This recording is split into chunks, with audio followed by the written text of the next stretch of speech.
வணக்கம் மக்களே, welcome to the ஃபென்சர் show. இன்னைக்கு நம்ம பார்க்க போகிறது ஜெய் கணேஷ் அப்படின்ற மலையாள மூவியோட ரிவ்யூ. இந்த படம் பார்த்தீங்கன்னா இந்த வீக்கெண்ட் தியேட்டர்ஸ்ல அவைலபிளா இருக்கு. இந்த படத்தில் உன்னி முகுந்தன் தான் லீட் கேரக்டர் ப்ளே பண்ணியிருக்காரு.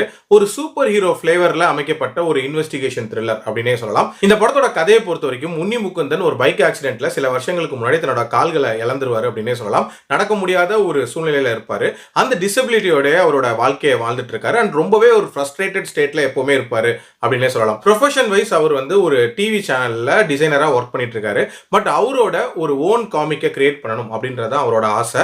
அதுக்கு அவர் தேர்ந்தெடுத்த டைட்டில் தான் வந்து ஜெய் கணேஷ். இன்ஃபேக்ட் அந்த பேர்ல வந்து ஒரு சூப்பர் ஹீரோ காமிக் கிரியேட் பண்ணணும் அப்படின்ற மாதிரி முயற்சி பண்ணிட்டு இருப்பாரு.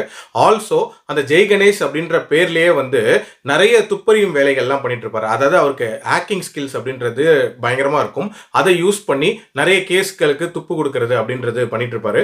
ஸோ இப்படி போயிட்டு இருக்கிற ஒரு சூழ்நிலையில அவருக்கு நெருக்கமான ஒரு சின்ன பையன், அவன் ஆக்சுவலா ஒரு எம்எல்ஏவோட பையன், அவனை வந்து ஒரு நபர் இவன் கண்ணு முன்னாடி கடத்திட்டு போயிடுறாங்க. அந்த பையனை ஒரு குறிப்பிட்ட டைம் ட்ரையலுக்குள்ள காப்பாத்தல அப்படின்னா அந்த பையன் இறந்து போயிடுவான் அப்படின்ற மாதிரியான ஒரு சூழ்நிலை இருக்கும். ஸோ இந்த ஒரு பர்டிகுலர் கேஸை போலீஸ் எப்படி இன்வெஸ்டிகேட் பண்றாங்க அண்ட் அந்த இன்வெஸ்டிகேஷனுக்கு நம்ம ஜெய் கணேஷ் எப்படி உதவுறாரு, கடைசியா வந்து அந்த பையனை காப்பாத்தினாங்களா இல்லையா அப்படின்றத அந்த படத்தோட கதை.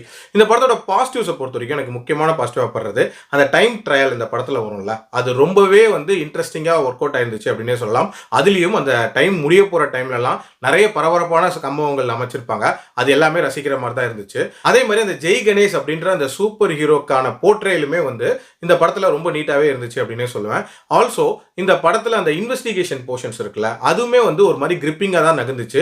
சின்ன சின்ன க்ளூஸை வச்சு அடுத்த ஸ்டெப் போற மாதிரி காட்டியிருப்பாங்க. ஸோ அது எல்லாமே ஓரளவுக்கு இன்ட்ரெஸ்டிங்கா அமைச்சிருந்தாங்க.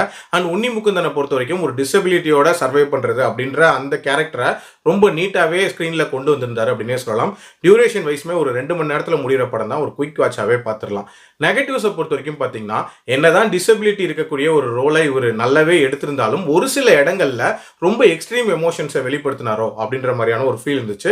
அதனாலே கொஞ்சம் ஒரு ஆர்டிஃபிஷியல் ஃபீல் அப்படின்றது ஆங்காங்கே தெரிஞ்சிச்சு அப்படின்னே சொல்லுவேன்.